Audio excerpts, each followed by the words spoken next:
What is up, guys? This is Basak, and you are watching En Route, which is our brand new content segment where we marry culture with business. This show, as well as every other show, is sponsored by the good folks over at Roadmap MBA. Big shout out to them. Now, for this week, we have the super talented, multi-talented Tim Garcia here with us today. Tim is a music label boss, a radio presenter, a curator, a student. I mean, the list goes on, man of the people. Hi, Tim. So nice to have you here with us. Thank you so much for having me. It's wonderful to be here. Absolutely. Now, I want to start off by first saying that you interviewed me 2 weeks ago on your show for Bellamy, and I was genuinely so struck by the level of care and detail that went into the show and our conversation. I've told you that 1,000 times since, so I'm gonna par it on here. But you really care about the music, you really care about audio, and it kind of shines through and shows, which is why this is why I wanted to bring you over to our side of life for this segment. First of all, how are you feeling about being the one in the hot seat? It's funny because it never happens. No, thank you. Thanks so much for having me. I appreciate this because I'm usually doing what you're doing. And I really enjoy that. And that's one of my major passions. So to be on the other side, it's kind of exciting actually. It's nice because number one, you don't have to prep. Uh, which I do love. I love that process, don't get me wrong. But yeah, it's nice. It is nice. So yeah, I'm looking forward to this. He says slightly nervously. No. We're gonna put you through your paces. Good, good. That's what we need. I love it. Now, can you talk to us first a little bit about your music tastes and kind of what drew you into the world of radio and audio to begin with, before we get into everything else, just to better place you for those that are watching and listening. So we're dually functioned today, which is wonderful. It's quite a long trajectory, but I'll try and summarize it quickly. My mum was a soul singer from Spain before she met my dad, and that definitely influenced what we were listening to when I was growing up. But actually, more so than that, my father has very eclectic music taste. I have a lot to credit him for. He Yeah, I grew up listening to everything from like Gil Scott Heron to Goldie. It was very broad, and that really informed my love of music, how I view it today.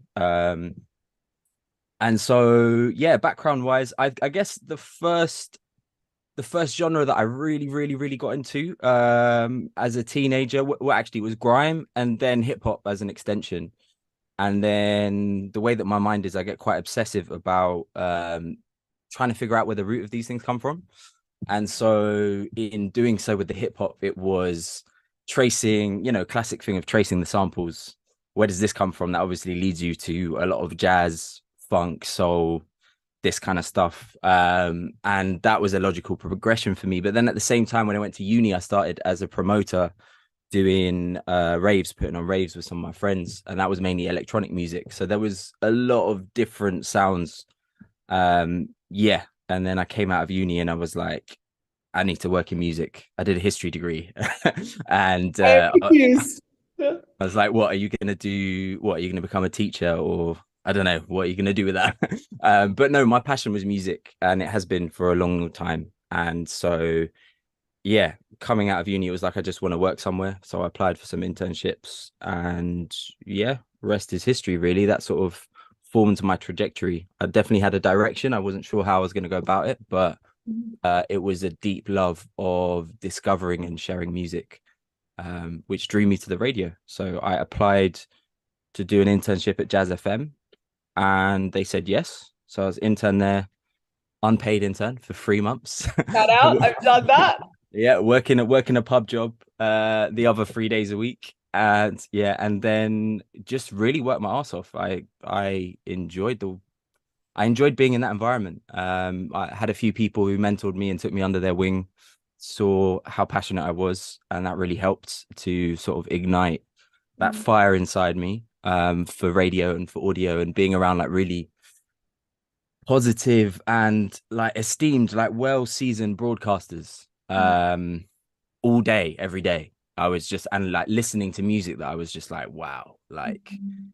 this is amazing working with music in this way. So that was the route in summary. So. I mean, beautiful root. And here's the fruits of the tree, right? Very, very cool. You said something there. You didn't necessarily know where you were gonna go, but you had a sense of a direction, and that direction was so married to the passion of the music. Talk to me a little bit about that. You're obviously now the founder of Musica Macondo, which is your music label, which is amazing.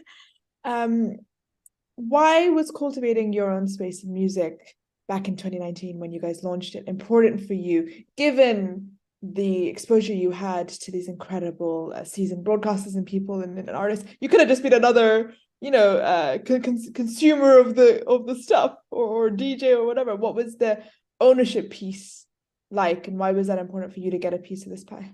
So yeah, good question. The trajectory around I guess the path around the label was it was a little bit longer than that. So I obviously came out of university, and as soon as I came out of university, I was like, there is so much music here that is connected that not many people talk about how it's connected, at least in the mainstream media or around me. I mean, people were having the conversation as DJs, connecting the dots and this, that, and the other, but I couldn't really find a space where people was talking about like the connection between music from Latin America, West Africa, North America, and that sort of triangle of migration across the Atlantic, which informs so much of the music that we listen to today.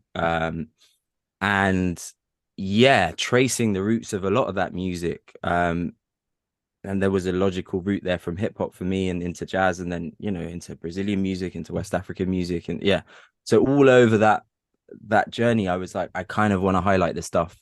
And Mm. so Música Macondo actually started as a blog. It started as a website out of university, and alongside that, we got a residency at the Jazz Cafe, and we were putting on artists that we, within what I've just described, wanted to put on in London. And so we did that for a couple of years sporadically whilst writing about stuff. And I was doing internet radio at the time as well, and mixes and all this kind of stuff. And so it was just like a platform to highlight the music that me and my friend Orlando, who launched it with me, really enjoyed. And Mm. then after that, the good people at Jazz FM, I did a demo, and I was mentored by, I got to shout him out, one of my favorite people, a guy called Chris Phillips, who has been in the game for 40 plus years. And he was like, you should do radio. And he helped me do the demo, and they were like, yeah, we'll put you on. And I don't know how this happened, but they let me call the show Musica Macondo, Wow. which for Jazz FM on commercial radio is kind of strange, Epic, epic, yes. Well, that's it. It's like it's a foreign sounding name. All the rest of the shows are very sort of straight jazz kind of vibes. And this was very strange, but they let me do it, and I basically did that for 5 years every week. And so that was another part of the whole brand. Mm. But my goal was always to start to release music. And I think in building the platform around it and having the radio show and this, that, and the other, it then was like, okay, now you've created this sort of ecosystem around what you do, and people understanding, like, over time of working on it and sharing music and promoting music in the right way, you then start to build these networks and a community around it and stuff like that. So it was always where I wanted to go. It was just a matter of time of sort of building that foundation. Mm. And then actually, I didn't know when I was going to do it, but then I heard the strength of Yelfris's music live, and I was like, I need to release that record. That was the first one we did. So yeah. Wow, beautiful. I really, really enjoyed that. It's so instrumental when you are driven to releasing the music and amplifying the music, and you do it for the love of the music. I sit in front of artists every single week, some more established than others. and they're always looking for these cheat codes for how to kind of get here and how to, be seen and be heard. And it's so beautiful that you actually took your time with it and earned your stripes. And a lot of the journey you mentioned is actually a credibility piece, right? You had to go and be exposed to the genres, be exposed to the people, be exposed to the artists, to then be able to do creation and be able to kind of decide, all right, this is what good sounds like. I actually know what I'm excited by, and the kind of musics that we want to amplify and spotlight. But that takes time. Oh, 100%. I always say, I mean, it's funny because you look around and there's this expectation in society that you come out of a university and you're going to get like an amazing grad job, and that's it, that's life done, right? You go into it and it's like, and so many people don't know what they want to do at that age. I was very fortunate in the way that I was like, okay, music's the path. I don't know what I'm going to do with it, but that's what I want to do. And then as it unfolded, it became clearer and clearer. But I always say to people is like, use your 20s as a decade of experimentation. You should not have to go, oh, this is exactly what I want to do. Like, no, use it to mess around, to fail hundreds of times, to work out thousands of times. Yeah. exactly, and to work out what's good for you, to what works, what doesn't work, and soak it up. What you're saying earlier about like, oh, that time to build your credibility or this, that, and the other. It's like, yeah, but like learning from those people that you're like, oh, I want to do that. How am I going to do that? Listening, learning, asking questions, constantly just being a sponge to all this knowledge that you take in, and you go, okay, now I know how to use my own voice, do it my own way, so yeah, definitely. I would always say, like, I know it's not the question you asked, but like that decade, 20s to 30s, just if you're creative, for sure, just experiment as much as you can. Like, I would say. Did you ever kind of languish against farther time and go, no, I want to be here quicker? Or were you always very the journey and the pace of the thing? That is a really good question, and that's probably gonna provoke a slightly deeper answer. Um, but yeah, taking it away from the intricacies of the music game and the music industry, I would say that that's actually quite a prevalent thing within Western philosophy and Western outlook, which is this idea of constantly having to attain the next thing. I think it's grounded in our school system. I think it's grounded from the time that you go into school, and just like, okay, you got your SATs, then what's after your SATs? Like, you got your whatever entrance exam, whatever, whichever path you go, then GCSEs, then A levels. There's always something else to be striving for in the future. Then okay, university, maybe not university, but a job, then up the ladder like that. And it never teaches you to be present with what you're doing. You're always looking ahead.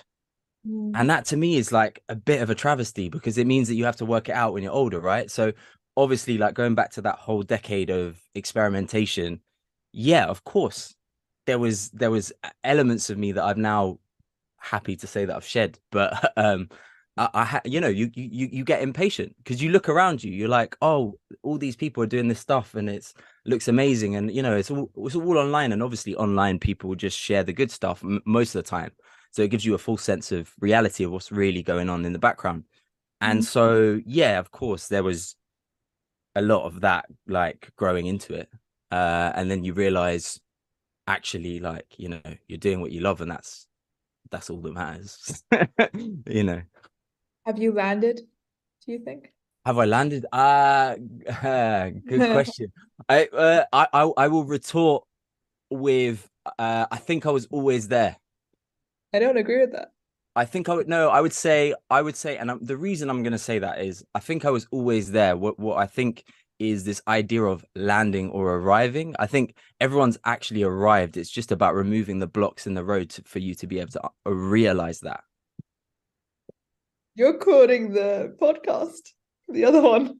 That's what you're doing. The one that I sent you, yeah, exactly, yeah. You sent me a very enlightening podcast conversation with. Michael Singer. He is the author of Untethered Soul. I was Amazing book. into it, completely enraptured, and I just heard you reference a facet of his theology. So shout out to him for all of that. But no, I agree. but that accumulation piece matters. And sometimes when you're in the process of acquiring, because there is a necessary acquiring piece needed for anything we do in this life, sometimes you want to jump before you can walk, or at least Oh, like, okay, in that sense, I completely agree. I think you need to acquire the knowledge. You need to have started with a certain mindset and realize that potentially after lots of work that doesn't serve you moving forward. I think a lot of that is about acquisition and learning and being willing to learn, you know. I agree on that level for sure. Yeah, we're gonna circle back around to this because there's something here, and I think in the process of our conversation we're gonna unlock. And I let me rephrase that. By the time we're done, I'd be curious to see where we land. Me too. I look forward to it. Beautiful. So you've released 5 projects so far under your Mm, label, with the sixth hmm. one en route, forgive the pun. You've worked with Grammy-nominated artists such as Yalvarez Valdez that you mentioned and Amane. Um, for anyone listening in, what do you look for in the artists that you kind of pick, and how important is that resonance piece for you? Because that's a language that I've come across in your work, and I thought that was really intriguing and powerful for the industry that we're in. Interesting. So thanks for that question. What do I look for? It's actually quite simple. I think my whole thing with putting out music is like I'm not trying to do this whole thing of let's put out a record and hope that it gets millions of streams and we can make a quick buck. That to me is really not important. What is important is, do I think the music is timeless? Do I think that if someone discovered this in 50 years, 100 years, they would potentially be moved by it? That would be one thing. Another would be, you know, the depth of the music. What are they trying to say? What's the conversation they're trying to have? What's the context around it?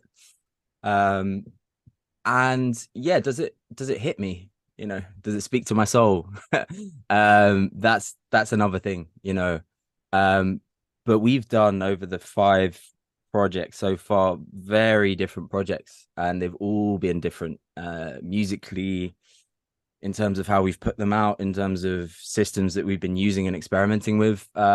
So yeah, it's first and foremost, do I think the music stands the test of time?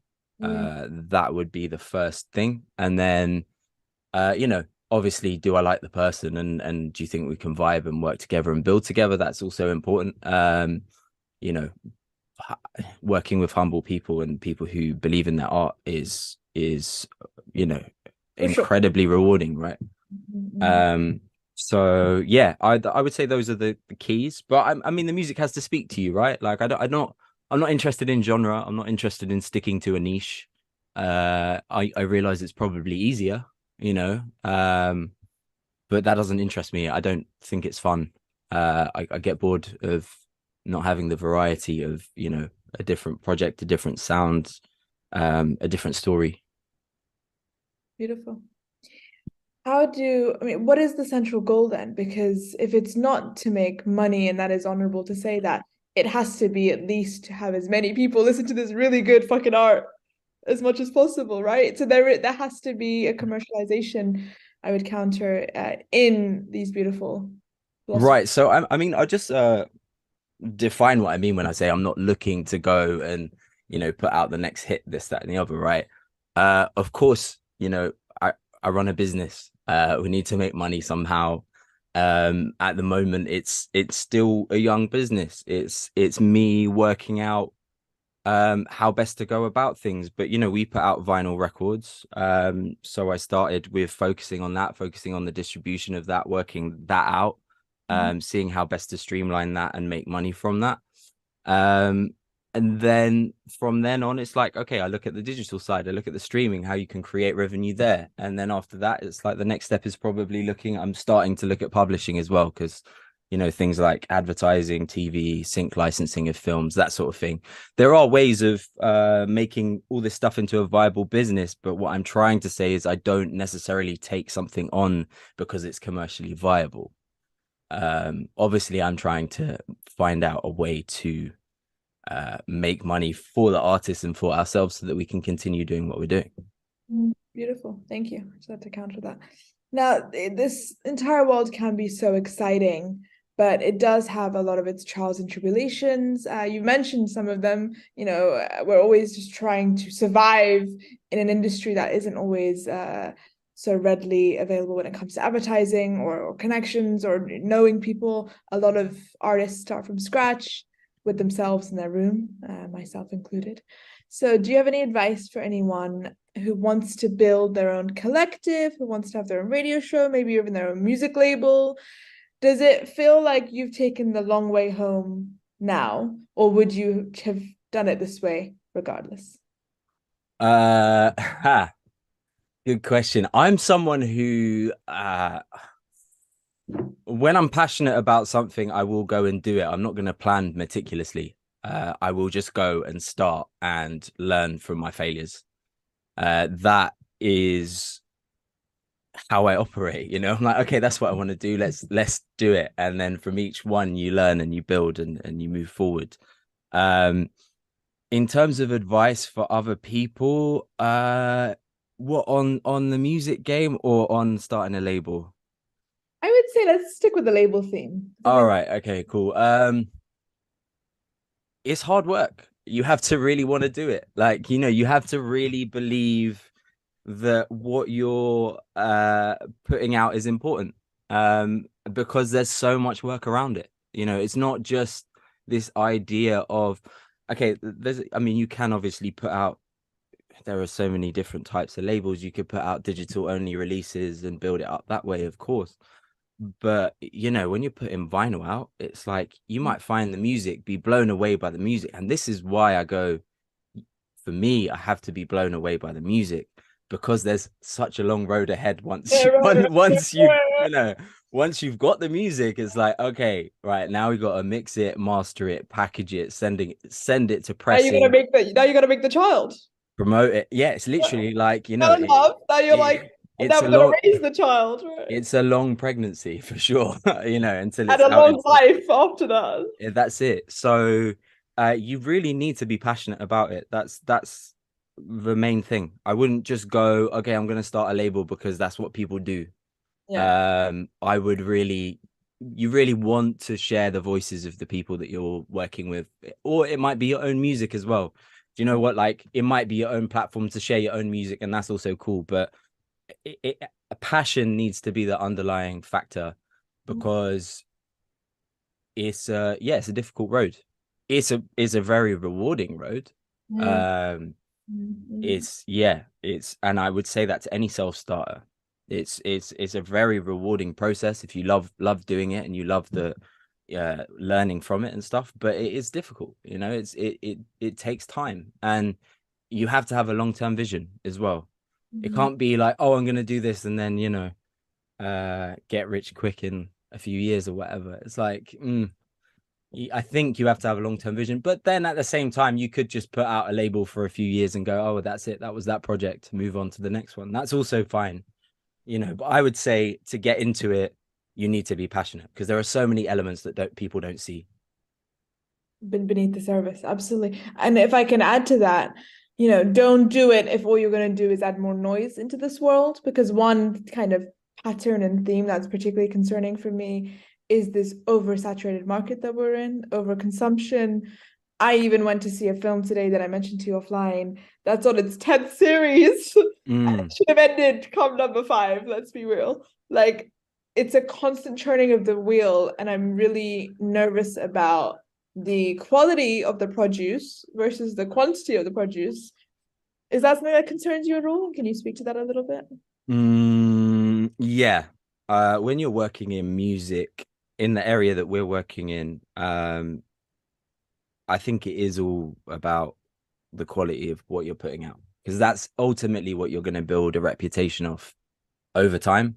Mhm. And what people eventually are going to come back to is the considered approach of putting out a quality product. I don't like viewing music as a product, but we are talking in business terms and label terms. So it's the quality of the product. So it's more of an, I guess, like artisanal approach as opposed to like a production kind of thing, you know.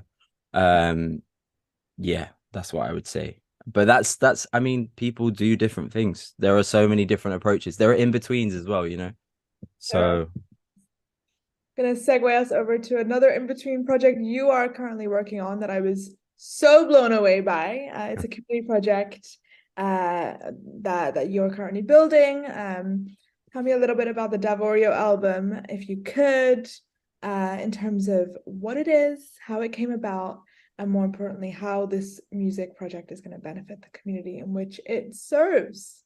okay, so yeah, thanks for asking about that. We on where are we? 10 days ago now, May 5th, released a project called Davorio, which means ivory in Italian, is by an Italian musician called Samuele Strufaldi, who is from Florence in Italy.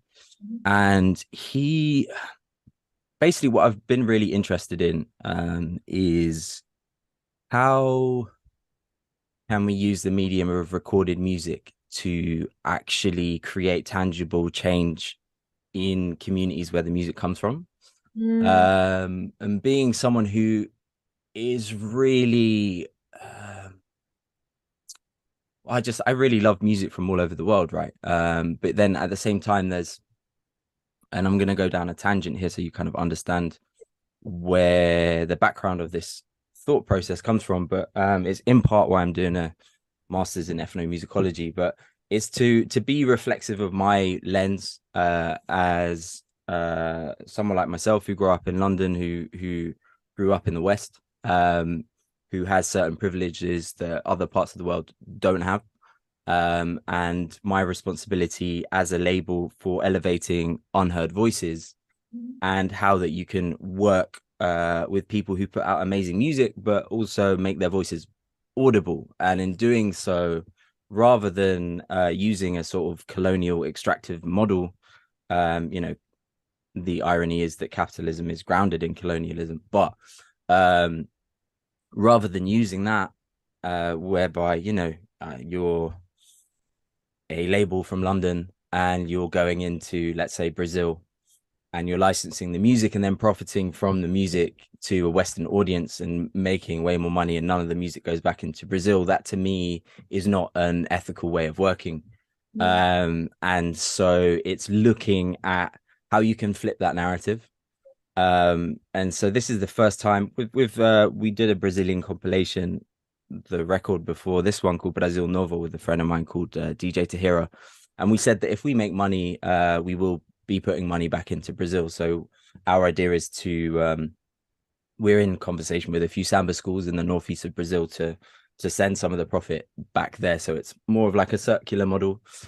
And it actually contributes to society. Whereas this project is entirely different. This is new territory for me. This is basically an Italian musician who got invited by his friend who's a djembe player. That's a West African drum percussion instrument. yeah, this is what to ask. From he's from Ivory Coast, and he basically invited Samuele. They both live in Florence together, and he invited Samuele over to his village, a place called Gozanya, which is in the Guemon region in the western central part of Ivory Coast. And his tribe are called the Gede tribe, and they went over and recorded some music. They basically recorded the story of the village, Wow. and Samuele spent some time out there and you know, got to know everyone, and yeah, they created all these amazing field recordings, and then they came back to Florence, and he composed, he's a very talented composer musician, and he composed this album which was sort of like a cross-cultural conversation between Gede music, the Gede of Gozanya, and his musical understanding, which is grounded in jazz, electronica, and also Western classical music as well. So it's this meeting of two different cultures that wouldn't usually meet. Each other, sure, sure. And so in doing so, the whole album tells the story and wisdom of the village in this new musical language, which is a conversation between, Samuele and the villagers of Gozania. And so he came to me with this project. I listened to the music. I was like, this music's incredible. Of course, I want to work on it. And he said, look, I want to put some of the money that we make from this project back into the community that came from. And I said, well, of course. And we were thinking about it. Initially, we were like, oh, yeah, we can put like 50% of the profit back in, pay ourselves for our time and all that sort of stuff. And the more and more I thought about it and the more reflexive I was just like, do you know what? Like, let's look at having a conversation with Boris and with his people and going like, what are they looking to achieve? What do they want to do? What do they want to add to the community? They need, right? Yeah, exactly. It's this, and it's kind of this thing that they use in academia now, especially in development studies and stuff like that, is this idea of participatory methods. So having a conversation with the people you're working with and letting them decide what they want to do rather than just, Fighting imposing for it. that, right? Exactly. And so they came back and were like, well, actually, look, like most of us work on coffee and cacao plantations. Yeah. And there's not really that many places. The education is not really good post Civil War. It's improving a lot. But there's not that many places for the kids to learn, to play, to be while everyone's working the land, right? And they also don't earn a lot from their work. So building stuff takes a long time because of that, because of the cost of living and everything. Um, and so they were like, we want to build this library and community space. So we asked them to let us know how much it would cost. Did some did some costings and all that sort of stuff, and worked out that obviously the conversion rate for anything that you make in the West going to Ivory Coast goes a lot further than it does over here. So yeah, we then decided as a collective that everything that we made from this album would go back into the community to build this space for them. And it's a really beautiful model, a circular model where, in making the voices of the villagers of Gozanya heard and audible, they are then able to tell their story and contribute to, further social tangible change that builds, futures within that community. So I think it's the first time we've done it. We've also got a fundraiser alongside it, so it's not just like record sales and stuff that we have a GoFundMe campaign too, which is going to enable us to start constructing while we recoup some of the money from the record sales. But for me, it really is an example of how you can use like good quality recorded music to actually make a tangible difference. And then my intention with that is to use it as a case study to be able to move forward and hopefully, apply for grant funding and so that we can pay ourselves to do this stuff as well in the long run. Beautiful. I mean, what a worthwhile project, and kudos to you and the team for taking this on, because I know how much work goes into those things. But you're able to give back to these villagers who also culturally are going to be impacted for decades to come, because what you're actually doing is allowing their stories to be told, but also kind of solidified and protected. So those oral traditions that are so important in those parts of the world, especially, are protected forevermore, and they have a really cool CD they can listen to, and then hopefully we can raise awareness to them that side. So cool. I especially wanted to bring this up because Roadmap MBA, who sponsors this series, is so committed to providing education to as many people across the world as possible, particularly those that just don't have access to it. So it's just really interesting and beautiful to be able to see, no matter what your discipline is, right? You can give back, whether it be via an MBA program, an organization, or via the love for the thing and love for the music. So yeah, kudos again, and so excited to see what you guys do with it. Thank you, Bash. Thanks for the kind words. I appreciate you. And yeah, it's been a long journey. But very rewarding. We are in a good place with the fundraiser. The record's out, the record's selling. Obviously, if you want to support it, you can go to Música Macondo Bandcamp page. It's got all the info on there, including the fundraiser. But yes, it's still a long road ahead because you've got to construct the thing once you've got the money in. And then also work in a way that's you're able to create a plan for the future sustainability of that project. It's not necessarily just about creating a building and just going, okay, there you go. It's like, okay, how can we actually work together to make this work for the long term? Yeah, How's it, how are we going to manage this? How are we going to implement all the things that you guys want to implement?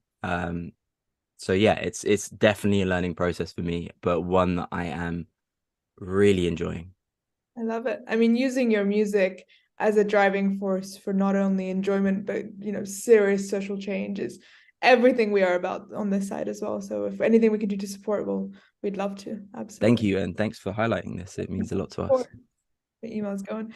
Now, you are, of course, also doing a MA, as you mentioned, in ethnomusicology. Do you sleep ever? I mean, there's an app that I can mention for different. uh, yeah, good question. To be fair, I will say this. I am doing a very part-time MA in ethnomusicology. So I've just finished my second year out of a 3-year part-time course. Um, I think the one thing about education Mm, that I will say from my own experience was that when I did my undergrad, I was that year where all of the fees went up if I took a year out, then I'd be paying 9 grand a year. oh, So yeah, so I was like, old. yeah, yeah, exactly. I'm old. Because I was Yes, there after that. I paid the yeah. 9 grand. Thank you very much. Shout out. Yeah, exactly. That Tory Lib Dem coalition that helps everyone. But no, yeah, I was that year. So I came out of school and was like, well, I don't want to be in a crazy amount of debt, so I'm gonna go straight to university.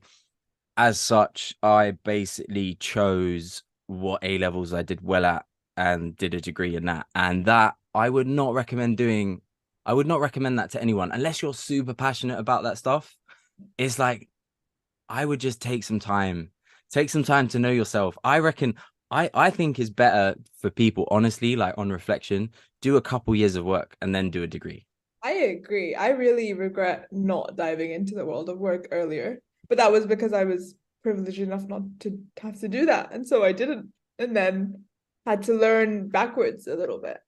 Well, that's it. Like, but I just think, in that time of learning, experimenting, you might know, okay, actually, I do want to do a degree in this. This interests me, rather than feeling like you're forced to just go to university for the sake of getting a degree, right? And I will not change my experience at all. I would not exchange it, or even if I could go back, because number one, that led me to a career in music. That was where I really ignited my passion even further from putting on events and dances and all that sort of stuff.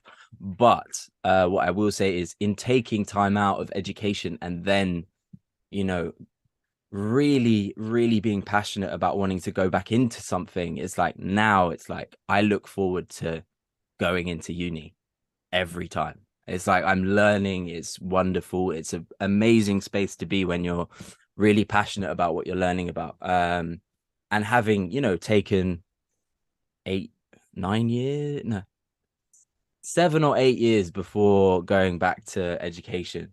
Yeah. Um, And living life, right? There's something yeah, like yeah, life is a absolutely. teacher, and especially with what we do, there is no manual, which is why I so wanted to create the series because it's impossible. It's damn near impossible. I mean, it's not impossible because here we are, but it is impossible to grasp at these very larger than life people with these larger than life concepts and inklings that you don't have the necessary tools to lean on just yet. You don't know who you are. You don't know what you like. You don't know if you could trust what you like. And that intuition piece and that instinct piece that we spoke about previously, that comes with time earned. Time earned to build the cred, time earned to ask the questions, but time. And so it's exciting for me that you're excited that you get to go to university and love life. And I know Yeah. that was the fate of all of us. I mean, yeah, I did love my degree, but Good, yeah. good. And that's wonderful. Yeah, I do now, you know. It took me a while to get there, but I do now. And also the other thing is like you're saying, like when do you sleep and stuff? I think it's when you love what you do, you make time for the stuff. Mm, You make time. It takes a lot of experimenting to know how to balance all these yeah. plates, to spin all these plates, right? Sometimes it can get very overwhelming. You know, I have been through multiple crashes of Yeah. overwhelm, you know, where you like, this is too much. I'm doing way too many things. I'm taking on way too many things.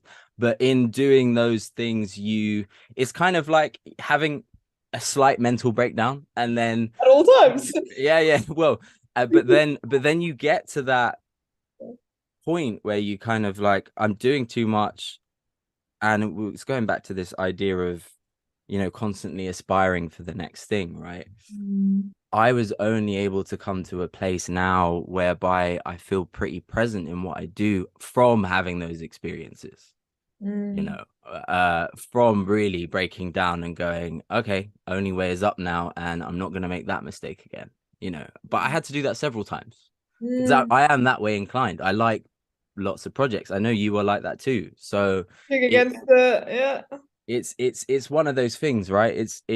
It takes doing the work to understand that about yourself, because you're not going to know that from school. You're not necessarily going to know that from university. You're not really going to necessarily know that from, you know, the earlier parts of your 20s either.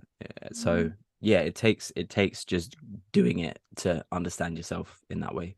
mm. And if I can add to that, it's seeing yourself do it Mm, successfully mm.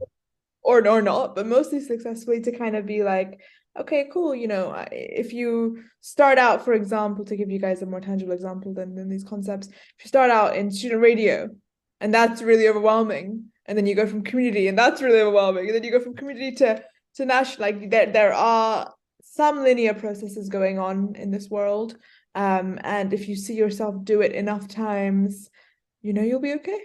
Well, that's it, man. Like I look back at my first shows on Jazz FM, and I'm like, this is wild. Uh, yeah, I sound terrible. Like I always like the music's on point, but Good. Yeah, yeah. He's but like wonderful. I'm so talented. but the links, like God, like I look back, I was like, oh my God, I sound nervous, I'm croaky, but it's just doing it and doing it and doing it and soaking up the, you know, soaking up the information and learning from it, learning, like getting to know your own voice, Mm, um, is the important thing throughout that process, and just being open to everything, really, honestly. Like the other thing I would say is this idea of, it's not even idea, this is what I'd recommend to everyone who's on that sort of similar path or journey. Always take a little bit of time to practice gratitude for how far you've come, mm. you know, to go to look back over your shoulder and go, oh my God, 5 years ago I would not have expected that I was here. Do you mind if we do it right now? If you want. We'll do it together. I'll do one, you do one. I think it's a nice, Mm, we gotta practice what we preach. you first then. I'm grateful that I'm in a space now in my life that I get to have the luxury of choice. The projects that I choose to delve into. That was not always the case. Again, speaking about getting the experience. And I'm grateful that all of my projects, this one included, this is my baby, sing the same tune because I operate with the same value system. And I'm grateful that I've listened to myself enough times to trust in that value system and that person and in that intuition, so that everything, actually all the component parts make sense, and all your component parts to me make sense, because I think you're pretty much the same way. You can't steal my answer, by the way. I'm not going to steal your answer, but I am going to comment on it, which is listening to your intuition as a guiding force is so important Mm, throughout the creative journey, because it's not a conventional career path. no. It's not like, okay, I get into this and then I, you know, work my way up and this, that, and the other, right? It's not that. It's you deciding which way to go constantly. So having the clarity to be able to listen to that inner voice, and sometimes it is difficult, obviously. And oftentimes you will make mistakes, and then you'll know, okay, next time I need to listen to actually what's going on underneath. Is so important. It's so important. So yeah, I completely agree on that one. In terms of what I'm grateful for, I'm just so grateful to be able to earn a living from sharing music. Whether that is playing records to people in nightclubs, putting on events, sharing music on like through the record label on the radio, just working with great people who inspire me. And even just I find it wild that festivals book me and pay me money to play records to people. That to me is wild. Should we talk about a particular festival that just Oh booked man, yeah. Oh, if we you talk about want, like I'm still buzzing off that. Like it's pretty mad. it begins with G? Yeah. So okay, yeah. Yeah, this first, well, I always said to myself when I was like when I wanted to be a DJ, and that was quite early on. I didn't actually start till a lot later, but I was like, if I ever perform, whether that is as a musician or a DJ in my teens, I was like, I want to play Glastonbury Festival. Woo! Like that's the biggest festival in the world. Can we That's let that, like, can we let that sit for a minute? He said Glastonbury. yeah, yeah, yeah, yeah. And so I was like, that's always been a pipe dream. It's not something I've thought about constantly, but it's always been it's always been somewhere. Standard. Yeah, yeah, yeah. And I always said to myself, I'm not gonna go and sorry, the sun is coming in. So I'm not gonna go and pay for my ticket. I wanna get booked to do it. And so this year, out of nowhere, was the first year that one of the guys, Lawrence, shout out to Lawrence from Shangri-La, hit me up for to play. So I am playing this year, and that to me is wild. Like There is a the heavenly light dosing over you as you say this. Can I just say? divine intervention. Like, you are always meant to play Glastonbury. Yeah, so I mean, just grateful for that, to be able to, uh, earn a living from playing records is a wild thought, and it's possible, like it takes work, but it's really possible. And it's a beautiful thing, sharing music and um, yeah, engaging in that community, which is so rich and soulful. That's what I'm grateful for. Yeah, I love that process. Tim Garcia, are you still en route or have you arrived? Okay, we're coming back to it. Uh, I would say I've arrived in myself for sure. That has been more of a recent process. Um, and not even in like a arrogant way or anything like that. It's just a self-assured understanding of who I am and where I want to go. But then also an understanding of not necessarily being attached, sorry, to the outcome, which I think is something important that I've learned along the way. Because you might arrive at that place, and then again we go back to that conditioning of what's the next thing, right? When reality, this is going to sound cheesy, is going to sound corny or whatever, but I do believe in it, is it's about the process, not the outcome. It's about the journey, not the destination. It's that old adage, right? It's like, are you enjoying what you do now? Do you like really, really love it? That's all that matters, because the only moment that matters is the present moment. Beautiful. Thank you. It's such a pleasure to connect with you. Thank you so much for having me. I really appreciate it. Really enjoyed talking to you. Nothing more to say after that. Mic drop of a sentence. So thank you. Thanks so much, Bash, and En route and everyone. So thanks. I really appreciate you having me on the podcast.